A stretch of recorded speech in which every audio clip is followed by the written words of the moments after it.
can I say to you that, and many people will agree with me, if you actually eat too much and get in behind the wheel of a car, you're a danger on the road because you're liable to fall asleep after eating a big meal.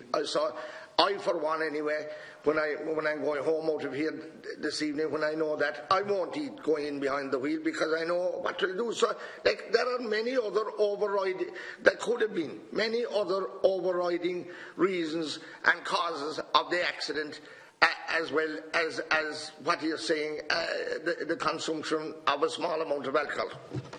I disagree that there are other overriding factors, because the research shows that when alcohol